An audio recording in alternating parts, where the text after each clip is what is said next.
Good morning, everybody. I am so glad to be here with you all on this beautiful spot, on this beautiful morning.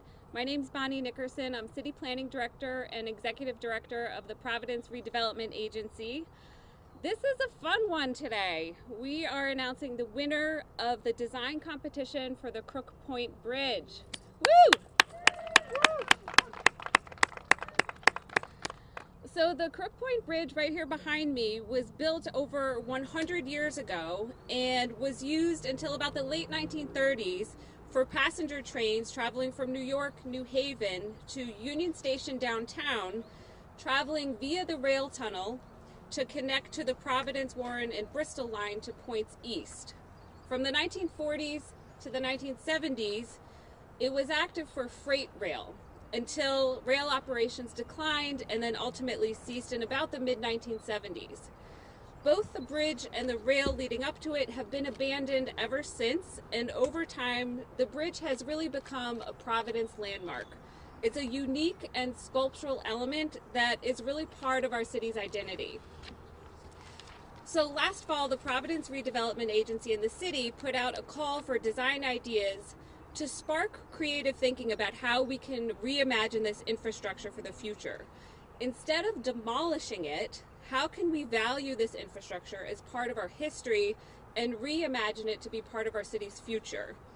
We challenge design teams to think about this space as a place for people.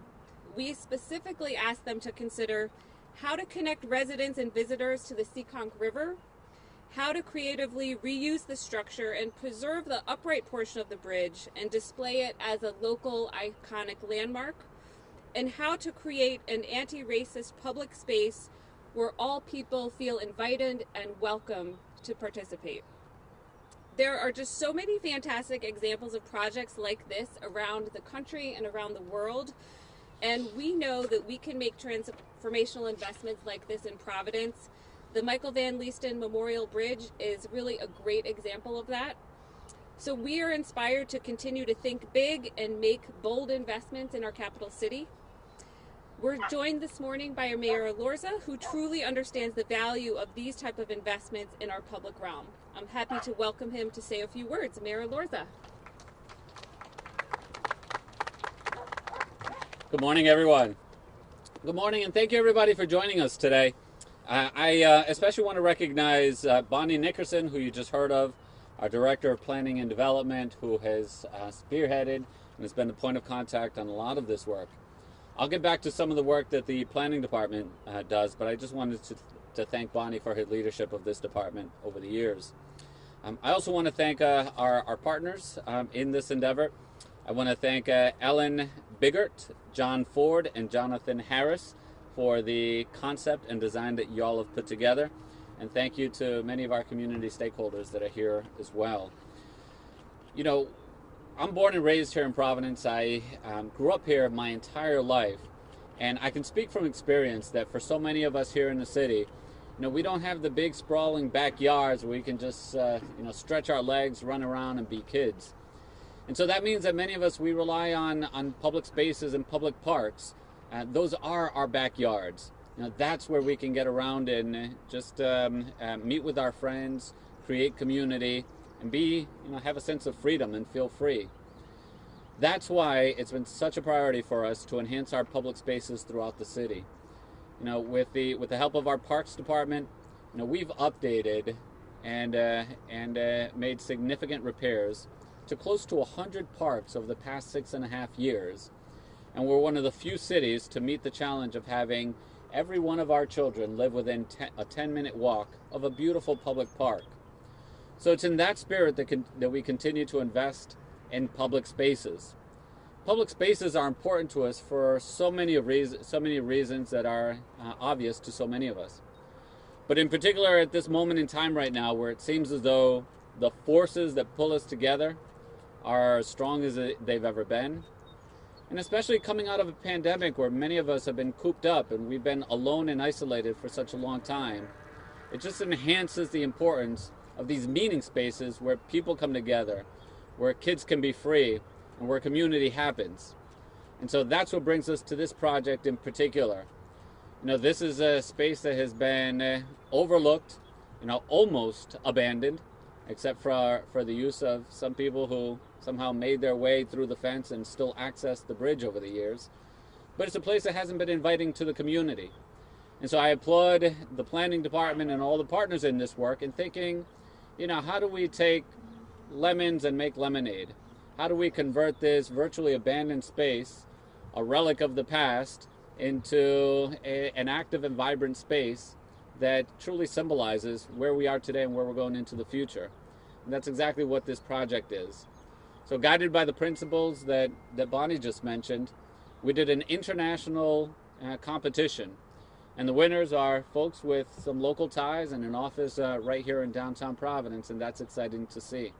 So I'm excited to announce that they are the winners of the design competition. There's still an awful lot of steps between what we're announcing here today and having the work happen and bring it back to life. So it's still going to take some work and some energy. But now we have a vision. We know exactly what we're working towards. Now it's just a matter of taking the steps and getting there and making it a reality. So this is yet another exciting example of our vibrant spaces coming to life throughout the city of Providence, and I look forward to moving this project forward to make this vision a reality. Congratulations.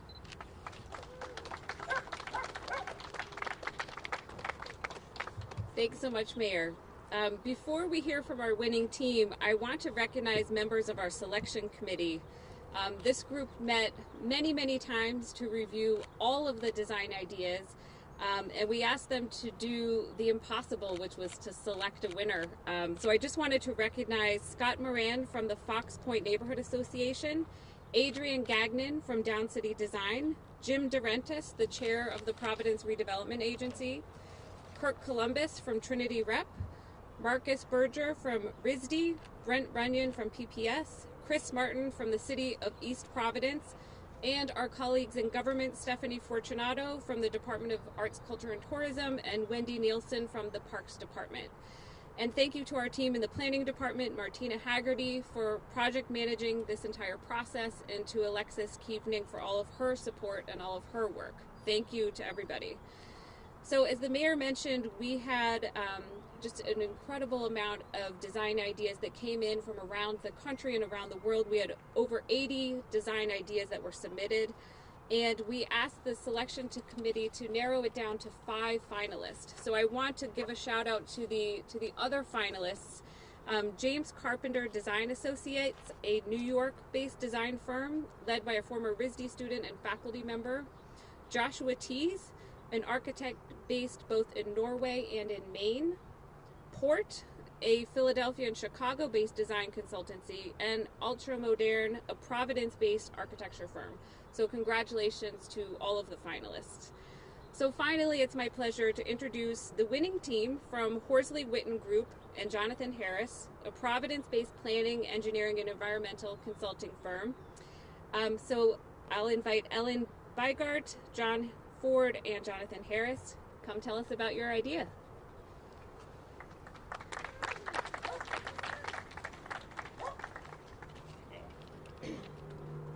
Thank you. We are honored our ideas were selected for the Crooks Point Bridge competition. To us, this location is more than just a site to design. It's the path we bike, the river we kayak, and the iconic structure we see every week. Even before we were selected for the second round, we were excited to work on this design because we're invested in this space. And now we're thrilled to be a part of its vision. Through this process, we were able to envision what this site could be. To us, it's a site that's inviting and accessible to everyone. It's a historic structure that acts as a beacon that can be seen from close or far, that can be engaged with through lights and can convey a message. We envision a healthy river that is accessible to everyone, with a pier that has room for the crowd or the lone fisherman, and an edge that has space for people, as well as resilient and ready for our changing climate. We envision a canopy-covered pathway with pockets for art, a site that captures water where it falls, and most importantly, a space for community to gather, to play, and to connect with each other. We thank the city for their insight into the potential for this space and for their dedication to the unique features and people of Providence. We're excited about the future of the Crooks Point Bascule Bridge and are thrilled to be a part of it. Thank you.